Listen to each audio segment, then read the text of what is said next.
ಈ ಇನ್ಶೂರ್ ಅಂತ ಹೇಳೋದ್ರಷ್ಟು ದೊಡ್ಡ ಒಂದು ಮೋಸ ಇಲ್ಲ, ಮೆಡಿಕಲ್ ಇನ್ಶೂರೆನ್ಸ್ ದೊಡ್ಡ ಮೋಸ ಇಲ್ಲ. ಈ ಇನ್ಶೂರ್ ಮಾಡಿದ ಕೂಡ ನೀವು ಆಸ್ಪತ್ರೆಗೆ ಹೋದರೆ ನಿಮ್ಮ ಹತ್ರ ಇನ್ಶೂರ್ ಉಂಟಲ್ವಾ, ಎಲ್ಲ ಟೆಸ್ಟ್ ಮಾಡಿಬಿಡ್ತಾರೆ.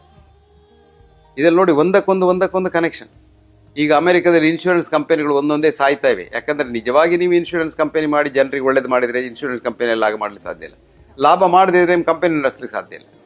ಹಾಗೆ ಆಸ್ಪತ್ರೆ ಅಂತ ಹೇಳುವ ಒಂದು ಜಾಗ ಉಂಟಲ್ವಾ, ಅಲ್ಲಿ ಹಣ ಮಾಡುವಂಥದ್ದು ಇರಬಾರ್ದು. ಹಿಪೋಕ್ರಟಿಸ್ ಬರ್ತಾರೆ, do not make money in the sick room. ನಾವೀಗ ಏನು ಮಾಡ್ತಾ ಇದ್ದೇವೆ, ಆಸ್ಪತ್ರೆ ಕಟ್ತೆ ಯಾರು ಕಾರ್ಪೊರೇಟ್ಸ್ ಎಲ್ಲ ಆಸ್ಪತ್ರೆ ಬಂದಿದ್ದಾರೆ, ದೊಡ್ಡ ಇಂಡಸ್ಟ್ರಿಯವರು ಆಸ್ಪತ್ರೆ ಬಂದಿದ್ದಾರೆ. ಯಾಕೆ? ಆಸ್ಪತ್ರೆಯಲ್ಲಿ ಲಾಭ ಉಂಟು ಅಂತ ಗೊತ್ತಾಗಿದೆ ಅವರಿಗೆ. ಆಸ್ಪತ್ರೆಯಲ್ಲಿ ಲಾಭ ಮಾಡಬೇಕಾದ್ರೆ ಅನ್ಯಾಯ ಮಾಡಲೇಬೇಕು, ಅನ್ಯಾಯ ಮಾಡಿದ್ರೆ ಲಾಭ ಆಗೋದಿಲ್ಲ. ನೀವು ಯಾರಿಗೆ ಬೇಕು ಅವರಿಗೆ ಮಾತ್ರ ನಾವು ಬಹಳ ಎಥಿಕಲಿ ಪ್ರಾಕ್ಟೀಸ್ ಮಾಡಿದರೆ ದೊಡ್ಡ ಲಾಭ ಮಾಡ್ಲಿಕ್ಕೆ ಆಗುದಿಲ್ಲ.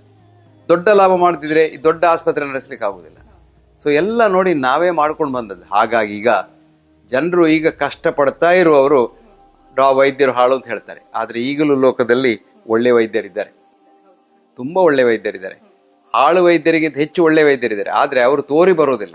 ಆದ್ರಿಂದ ಜನ ಹೇಳುದ್ರೆ ತಪ್ಪಿಲ್ಲ. ಇವತ್ತೇನಾಗ್ತದೆ ಅಂದ್ರೆ ಆಸ್ಪತ್ರೆಗೆ ಹೋದ ಕೂಡ ಇಂಟೆನ್ಸಿವ್ ಕೇರ್ ಅಂತ ಉಂಟಲ್ಲಿ. ಯಾಕಂದ್ರೆ ಇಂಟೆನ್ಸಿವ್ ಕೇರ್ನಲ್ಲಿ ಬಿಲ್ ಹೆಚ್ಚಿಗೆ.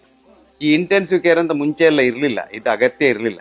ಇಂಟೆನ್ಸಿವ್ ನಮ್ಗೆ ಏನು ಬೇಕು ಪೇಷಂಟ್ಗೆ ಆಸ್ಪತ್ರೆಯಲ್ಲಿ, TLC ಟೆಂಡರ್ ಲವಿಂಗ್ ಕೇರ್. ಮುಂಚೆ ಎಲ್ಲೂ ಇನ್ಫ್ಯಾಕ್ಟ್ ಕಾಯಿಲೆಗಳೇ ಬರ್ತಾ ಇರಲಿಲ್ಲ. ಅದು ಬೇರೆ, ಅದಕ್ಕೆ ನಾವು ಬರ್ತೇವೆ. ನಾವು ಕಾಯಿಲೆ ಈಗಲೂ ಬರ್ತಾ ಇಲ್ಲ ಜನಕ್ಕೆ, ನಾವು ಕಾಯಿಲೆ ಬರೆಸುವುದು, ಅದಕ್ಕೆ ಹೇಳೋದು ಡಿಸೀಸ್ ಮಾಂಗರಿಂಗ್ ಅಂತ. ನೋಡಿ ನಿಮ್ಗೆ ಒಂದು ಉದಾಹರಣೆ ಹೇಳ್ತೇನೆ ನೀವು ಅದಕ್ಕೆ ಹೇಳಿದ್ದಕ್ಕೆ. ಮುಂಚಿನ ಕಾಲದಲ್ಲಿ ಒಬ್ಬರಿಗೆ ಎದೆನೋವಾಗಿ ಹೃದಯಾಘಾತ ಆಗಿ ಅವರ ಆಸ್ಪತ್ರೆಗೆ ಬಂದ್ರೆ ಅವ್ರ ಹೃದಯ ಸಿಕ್ಕುತ್ತ. ಇವತ್ತು ಹಾಗಲ್ಲ, ಚೆಕಪ್ ಅಂತ ಹೇಳಿ ಶಾಲೆ ಹೋಗುವ ಮಕ್ಕಳಿಗೆ ಆಂಜಿಯೋಗ್ರಾಮ್ ಮಾಡಿದ್ರು ಕೂಡ ಆಂಜಿಯೋಗ್ರಾಮಿನಲ್ಲಿ ಬ್ಲಾಕ್ ಇರ್ತದೆ. ಅದನ್ನು ನಾವು ಇವತ್ತು ಏನು ಮಾಡಿದ್ದೇವೆ, ಆಂಜಿಯೋಗ್ರಾಮಿನ ಬ್ಲಾಕ್ ಅನ್ನು ಕೊರೋನರಿ ಆರ್ಟರಿ ಡಿಸೀಸ್ ಅಂತ ಒಂದೇ ಶಬ್ದದಲ್ಲಿ ಮಾಡ್ತೇವೆ. ಇದು ಶಾಲೆಗೆ ಹೋಗುವ ಮಕ್ಕಳಿಗುಂಟು. ಅಮೆರಿಕದ ಸೋಲ್ಜರ್ಸ್, 20 ವರ್ಷದ ಸೋಲ್ಜರ್ಸ್ ವಿಯೆಟ್ನಾಂ ವಾರ್ನಲ್ಲಿ 100 ಜನರು ಬೆಡಿಯಲ್ಲಿ ಸತ್ತವರನ್ನು ಪೋಸ್ಟ್ ಮಾರ್ಟಮ್ ಆಂಜಿಯೋಗ್ರಾಮ್ ಮಾಡಿದರೆ 76% ಜನರಿಗೆ 3 ವೆಸಲ್ ಬ್ಲಾಕ್ ಆಗಿದೆ. ಬಟ್ ಅವರು ಎಷ್ಟು ಆರೋಗ್ಯವಂತರಾಗಿದ್ದಾರೆ ಅಂದ್ರೆ ದೇವರವರಿಗೆ ಬೇಕಾದಷ್ಟು ಕೊಲೆಟ್ರಲ್ಸ್ ಬೈಪಾಸ್ ಮಾಡಿದ್ದಾರೆ. ಇದರಿಂದ ಹಾರ್ಟ್ ಗಟ್ಟಿ ಆಗುದು. ಇದಕ್ಕೆ ಹೇಳೋದು ಪ್ರೀ ಕಂಡೀಷನಿಂಗ್ ಅಂತ. ಇದು ಎಲ್ರಿಗೂ ಇರಬೇಕು. ಇಲ್ಲದಿದ್ರೆ ಒಂದು 5% ಜನರಿಗೆ ಇಲ್ಲ. ಅಂಥವ್ರಿಗೀಗ ಈ ಬ್ಲಾಕ್ ಭರಿಸುವಂತ ನಮ್ಮ ಹತ್ರ ಯೋಗ ಚಿಕಿತ್ಸೆ ಉಂಟು. ಬ್ಲಾಕ್ ಬೇಕು. ಬ್ಲಾಕ್ ಇದ್ರೆ ಏನಾಗ್ತದೆ, ನಿಮ್ಗೆ ಹಾರ್ಟ್ ಅಟ್ಯಾಕ್ ಆದ್ರೂ ಸಾಯುವುದಿಲ್ಲ. ಬ್ಲಾಕ್ ಇಲ್ಲದವರು ಹಾರ್ಟ್ ಅಟ್ಯಾಕ್ ಆದರೆ ಸತ್ತೇ ಹೋಗ್ತಾರೆ ಆ ಮಿನಿಟ್ನಲ್ಲಿ. ಆದ್ರಿಂದ ಈ ಬ್ಲಾಕ್ ಅನ್ನು ನಾವು ಇವತ್ತು ಕಾಯಿಲೆ ಅಂತ ಹೇಳಿ 76% ಜನಸಂಖ್ಯೆ ಎಲ್ಲ ಕಾಯಿಲೆ ಅಲ್ವಾ. ಸೊ ಕಾಯಿಲೆಯನ್ನು ಭರಿಸುವುದು ಇದು ಯಾಕೆ? ಇದು ಒಂದು ವ್ಯಾಪಾರ. ಈಗ ನಾನು ಇಡ್ಲಿದು ಒಂದು ಅಂಗಡಿ ಮಾಡಿದೆ ಅಂತ ಹೇಳೋದು. ನಾನೇನು ಹೇಳ್ತೇನೆ, ಇಡ್ಲಿ ತಿಂದರೆ ಬಹಳ ಒಳ್ಳೇದು ಆರೋಗ್ಯಕ್ಕೆ ಅಂತಲ್ವಾ. ಇಡ್ಲಿ ತಿನ್ಬೇಕು, ಇಡ್ಲಿಯೇ ಬೇಕು, ತಿನ್ನಬಾರ್ದು ಅಂತ. ಯಾಕೆ? ನನ್ನ ಇಡ್ಲಿ ಮಾರಿ ಹೋಗ್ಬೇಕು ಅಂತ. ಹಾಗಾಗಿ ನಾನು ಇಡ್ಲಿ ಮಾರುವುದು ಯಾಕೆ? ನನ್ನ ಲಾಭಕ್ಕೆ. ಹಾಗೆ ನಾನು ಕಾಯಿಲೆ ಮಾರುವುದು ಯಾಕೆ? ನಮ್ಮ ಲಾಭಕ್ಕೆ. ನಾವು ಏನು ಮಾಡ್ತೇವೆ ಈಗ, ಸ್ವಲ್ಪ ಸೊಫಿಸ್ಟಿಕೇಟೆಡ್, ಮೋಸದಲ್ಲಿ ಒಂದು ಸೊಫಿಸ್ಟಿಕೇಶನ್ ಉಂಟು. ಏನು ಅಂದ್ರೆ ಹಾರ್ಟ್ ಡೇ ಅಂತ ಹೇಳ್ತೇವೆ ವರ್ಷಕ್ಕೊಂದು. ಇವನ್ನೆಲ್ಲ ಓಡಿಸ್ತೇವೆ ಇವತ್ತು ಅಂತ. ಜನರು ಬರ್ತಾರೆ, ಎಲ್ಲದಕ್ಕೂ ಡೇ ಉಂಟು. ಈಗ ತಂದೆಗೊಂದು ಡೇ, ಎಲ್ಲ ವ್ಯಾಪಾರ.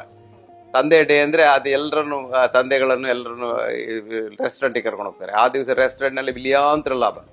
ಕಾರ್ಡ್ ಕಳಿಸ್ತಾರೆ, ಕಾರ್ಡ್ನವರಿಗೆ ಬಿಲಿಯಾಂತರ ಲಾಭ. ಇದೆಲ್ಲ ಇಂಡಸ್ಟ್ರಿ. ಅವರಿಗೆ ತಂದೆ ತಾಯಿದು ಗುರ್ತಾಗುದು ವರ್ಷಕ್ಕೊಮ್ಮೆ. ನಮ್ಮ ಹಾಗೆ ತಂದೆ ತಾಯಿಗಳನ್ನು ಮಾತೃ ದೇವೋಭವ ಪಿತೃ ದೇವೋಭವ ಅಂತ ವೆಸ್ಟ್ನಲ್ಲಿ ಹೇಳುದಿಲ್ಲ. ಆದ್ರೆ ಇವತ್ತೇನ್ ಮಾಡಿದ್ದೇವೆ, ನಾವು ವೆಸ್ಟನ್ನೇ ನಾವು ತೆಕೊಳ್ತೇವೆ. ಅವ್ರು ಹೇಳಿದ್ದೆ ಸತ್ಯ ಅಂತ ಹೇಳ್ತೇವೆ. ಹಾಗಾಗಿ ಇವತ್ತು ಈಗ ವ್ಯಾಪಾರ ಆಗಿದೆ ಎಲ್ಲಿವರೆಗೆ ಅಂದ್ರೆ, ನಾವು ಕಾಯಿಲೆಯನ್ನು ಭರಿಸಿ, ಕಾಯಿಲೆಯನ್ನು ಹೆಚ್ಚು ಅಂತ ತೋರಿಸಿ, ಜನರನ್ನು ಹೆದರಿಸಿ, ನೀವೆಲ್ಲ ಸತ್ತು ಹೋಗ್ತೀರಾ ನಮ್ದು ಮದ್ದಿಲ್ಲದಿದ್ರೆ ಅಂತ ನಾವೊಂದು ಸಣ್ಣ ಆಲೋಚನೆ ಮಾಡಬೇಕು. ಈ ಲೋಕದಲ್ಲಿ ಮನುಷ್ಯ 9 ಲಕ್ಷ ವರ್ಷದ 50,000 ಜನರೇಷನ್ ಅಲ್ಲಿ ಇದ್ದ. ಈ ನಾವು ಹೇಳುವ ಔಷಧಿ ಮದ್ದು ಈ ಆಂಜಿಯೋಗ್ರಾಮ್ ಎಲ್ಲ ಎಷ್ಟು ವರ್ಷದ್ದು? ಒಂದು 25 ವರ್ಷ, ಹೆಚ್ಚಂದ್ರೆ 50 ವರ್ಷ. ನಾನು ವಿದ್ಯಾರ್ಥಿ ಆಗಿರುವಾಗಲೂ ಇದೆಲ್ಲ ಇರಲಿಲ್ಲ. ಆಂಜಿಯೋಗ್ರಾಮ್ ಶುರುವಾದವಾಗ ನಾನು ಲಂಡನ್ ಅಲ್ಲಿ ಕಲಿತಾ ಇದ್ದೆ. ನಾವು ಶುರುವಿಗೆ ಆಂಜಿಯೋಗ್ರಾಮ್ ಮಾಡ್ಲಿಕ್ಕೆಲ್ಲ ಶುರು ಮಾಡಿದ್ದು. ಆವಾಗ ಈ ನಮ್ಮಲ್ಲಿ ಕೆತ್ತಿಟ್ಟಿರಲಿಲ್ಲ. ಒಂದು ಆಂಜಿಯೋಗ್ರಾಮ್ ಮಾಡಬೇಕಾದ್ರೆ 3-4 ಗಂಟೆ ಕೆಲಸ ಉಂಟು. ಹಾಗಾಗಿ ಈಗಿನಾಗೆ ಸುಮ್ಮನೆ ಎಲ್ಲರೂ ಬಂದವರಿಗೆಲ್ಲ ಆಂಜಿಯೋಗ್ರಾಮ್ ಮಾಡುವಂಥ ಪ್ರಶ್ನೆ ಇಲ್ಲ. ಆದರೆ ಇದೆಲ್ಲ ಬೆಳೀತಾ ಒಂದು ವ್ಯಾಪಾರ ಬೆಳೆದ ಹಾಗೆ ಇದು ಹೆಚ್ಚಾಗ್ತದೆ. ಟೆಕ್ನಾಲಜಿ ಹೆಚ್ಚಾದಾಗ ಹೆಚ್ಚಾಗ್ತದೆ. ಇದು ವಿಜ್ಞಾನ ಅಲ್ಲ, ಟೆಕ್ನಾಲಜಿ. ವಿಜ್ಞಾನಕ್ಕೂ ಟೆಕ್ನಾಲಜಿಗೂ ತುಂಬ ವ್ಯತ್ಯಾಸ. ಟೆಕ್ನಾಲಜಿ ಅಂದರೆ ನಮ್ಮಲ್ಲಿ ಇರುವ ಇನ್ಸ್ಟ್ರೂಮೆಂಟ್ ಮಾಡಿ ನಮ್ಮ ಹಣ ಮಾಡುವಂಥ ಕೆಲಸಕ್ಕೆ ಟೆಕ್ನಾಲಜಿ ಅಂತ ಹೇಳೋದು. ವಿಜ್ಞಾನ ಅಂದರೆ ಈ ಲೋಕ ಹೇಗೆ ನಡೀತದೆ ಅಂತ ಕಂಡು ಹುಡುಕೋದಕ್ಕೆ ವಿಜ್ಞಾನ ಅಂತ ಹೇಳೋದು. ಈ ದಿಸೆಯಲ್ಲಿ ನಾವು ಈಗ ವೈದ್ಯಕೀಯ ಜಗತ್ತನ್ನೇ ವ್ಯಾಪಾರೀಕರಿಸಿ ವೈದ್ಯಕೀಯ ಜಗತ್ತನ್ನೊಂದು ಶಾಪ ಆಗುವಾಗ ಮಾಡಿದ್ದೇವೆ. ಇತ್ಲಾಗ ಒಬ್ರು ಡಾಕ್ಟರ್ನ ಹತ್ರ ಹೇಳಿದ್ರು, ಇಲ್ಲ ನೀವು ಹೇಳೋದೆಲ್ಲ ತಪ್ಪು, ನಾನು ನಿಮ್ಮನ್ನು ಡಿಬೇಟ್ ಮಾಡ್ತೇನೆ ಅಂತ. ಅವರಿಗೆ ಅಂದಾಜಾಗಲಿಲ್ಲ ಪಾಪ, ಅವ್ರಿಗೆ ಇನ್ನೂ ಅನುಭವ ಇಲ್ಲ.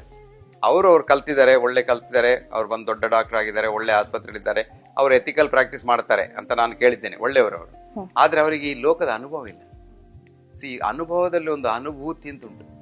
ಅನುಭೂತಿ ಅಂದ್ರೆ ಏನು ಸಂಸ್ಕೃತದಲ್ಲಿ?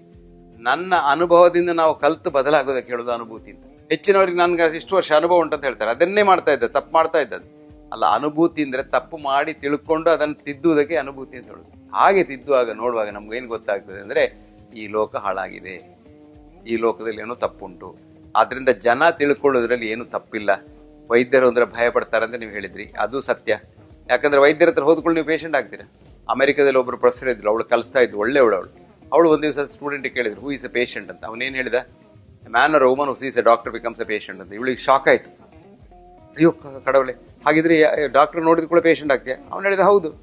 ಅವ್ನು ತೋರಿಸಿದ ಸ್ಟ್ಯಾಟಿಸ್ಟಿಕ್ಸ್ ಎಲ್ಲ. ಯಾಕೆ ನಾವು ಏನು ಮಾಡಿದ್ದೇವೆ, ಆವರೇಜ್ ಅನ್ನು ನಾರ್ಮಲ್ ಅಂತ ಮಾಡಿ ಚೆಕಪ್ಗೆ ಬಂದವ್ರನ್ನೆಲ್ಲ ಪೇಷಂಟ್ ಅಂತ ಮಾಡ್ತೇವೆ. ನಮಗೆ ನಾನು ಹಾರ್ಟ್ ಡೇ ಹೇಳಿದೆ, ನಿಮ್ಮನ್ನೆಲ್ಲ ಓಡಿಸ್ತಾರೆ ಆ ದಿವಸ. ಅದರಲ್ಲಿ ಹೆಚ್ಚಿನವರು ಜೀವನದಲ್ಲಿ ಓಡಲೇ ಇಲ್ಲ. ಸೊ ಶುರುವಿಗೆ ಓಡುವಾಗ ಒಂದು ಸ್ವಲ್ಪ ಓಡಿದ್ರೆ ಸಾಕು, ಹೀಗಾಗ್ತದೆ. ಎದುರು ಬಂದ ಕೂಡ ಹೇಳ್ತಾರೆ, ನಿಮ್ಗೆ ಹಾರ್ಟ್ನಲ್ಲಿ ಮಿಸ್ಟೇಕ್ ಇರಬೇಕು, ಇವತ್ತು ಚೆಕಪ್ ಮಾಡುವ, ಇವತ್ತು ಸ್ವಲ್ಪ ಕನ್ಸೆಷನ್ನಲ್ಲಿ ಹಾರ್ಟ್ ಡೇಗೆ ಸ್ವಲ್ಪ ಕನ್ಸೆಷನ್, ಬಾಕಿ ದಿವಸ 3,000, ಇವತ್ತು 1,500 ಅಂತ. ನೋಡಿ, ಇದಕ್ಕೆ ಹೇಳೋದು ಡಿಸೀಸ್ ಮಾಂಗರಿಂಗ್ ಅಂತ. ಅಲ್ಲಿ ಒಬ್ಬ ಬಕ್ರ ಸಿಕ್ಕಿದ್ನ, ಅವನನ್ನು ಕೊಂಡೋಗಿ ಅಲ್ಲಿ ಪೇಷಂಟ್ ಮಾಡ್ತಾರೆ. ಇದನ್ನು ಪೇಷಂಟ್ ಮಾಡ್ಲಿಕ್ಕಾಗಿಯೇ ಈ heart day, diabetes day, head day, leg day ಅಂತ ಹೇಳೋದು, ನಮ್ಮ ಒಳಿತಿಗಲ್ಲ. ಮತ್ತೆ ನಿಮ್ಮನ್ನು ಕಾಯಿಲೆ ವಿಚಾರ ಹೆದರಿಸಬಾರ್ದು. ಈ ಕಾಯಿಲೆ ಕ್ಷೇತ್ರದಲ್ಲಿ ಹೆದರಿಕೆ ಶಾಪ, ಹೆದರಿಕೆ ಸಾವು. ನಮಗೆ ಇದಕ್ಕೆ ಮಾರ್ಕ್ ಟ್ವೇನ್ ಹೇಳ್ತಾನೆ. ಮಾರ್ಕ್ ಟ್ವೇನ್ ಏನು ಹೇಳಿದ? ಕಾಯಿಲೆಗೆ ಹೆದರಬೇಡ, ಕಾಯಿಲೆ ವಿಷಯ ಓದಬೇಡ.